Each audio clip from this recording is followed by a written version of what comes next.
बिस्मिल्लाहिर्रहमानिर्रहीम। अस्सलाम वालेकुम व्यूअर्स। इंशाल्लाह उम्मीद करती हूँ कि आप सब खैरियत से होंगे। और आज जो रेसिपी मैं बनाने जा रही हूँ अरबी बैंगन विद गोश्त है।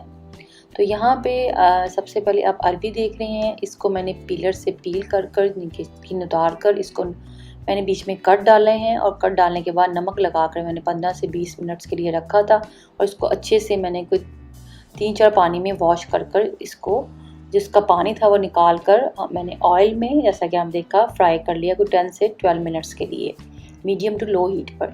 इस साथ ही अब हम प्रेशर कुकर में पका रहे हैं। गोश्त को गलाने के लिए मैंने प्रेशर कुकर रखा है। उसमें मैंने हाफ कप पानी डाला था और गोश्त डाला 250 ग्राम्स और साथ ही मैंने 2 लार्ज साइज़ के टमाटर डाले। एक मैंने यहाँ पे मीडियम साइज़ का प्याज लिया था वो डाला है। नमक डाला हस्बे जायका, लाल मिर्च पाउडर हस्बे जायका है लेकिन मैंने 1 टीस्पून भरकर डाली है। सूखा धनिया मैंने यहाँ पे 1 टीस्पून डाला है। अदरक लहसुन का पेस्ट 1.5 टेबल स्पून डाला है। एक बड़ी इलायची, एक दालचीनी की स्टिक, गरम मसाला पाउडर हाफ टी स्पून डालकर मैंने इसको प्रेशर लगा दिया कोई 10 मिनट्स के लिए। और साथ ही आप देख रहे हैं मैंने पतले वाले बैंगन लिए हैं और ऑलमोस्ट इसकी मैंने स्किन उतार ली और नमक डालकर पानी में मैंने इसको साइड पे सेट कर दिया है।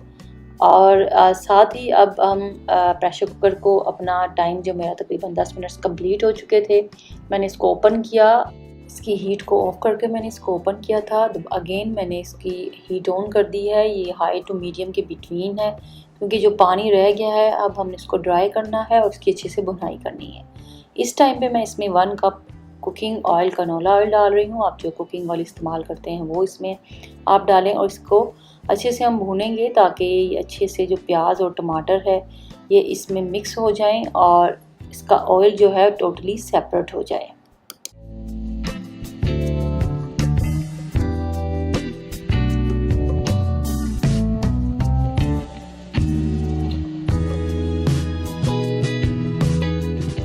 यहाँ पे आप देख सकते हैं कि ऑयल बिल्कुल सेपरेट हो गया है और कितने अच्छे से गोश्त हमारा भुन चुका है।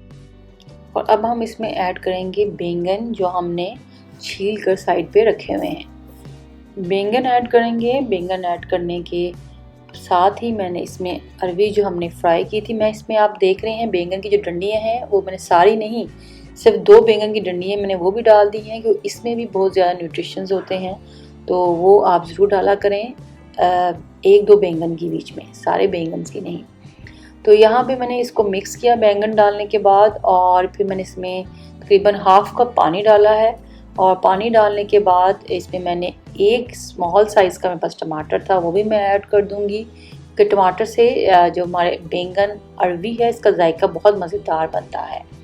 फ्राई की हुई यहाँ पे अरबी वो मैं इसमें ऐड कर दूँगी और इसको मिक्स करूँगी। अरबी को आपने ज़रा ध्यान से हैंडल करना है ताकि ये टूटे नहीं क्योंकि अभी ये टोटली गली नहीं हुई, यानी कि ये कुक अभी इसमें तकरीबन ये कोई 80% कुक है यहाँ पे अरबी। बाकी जो अरबी होएगी वो सालन के साथ ही जब बैंगन अच्छे से इसमें मिक्स होंगे तो उसमें कुक हो जाएगी।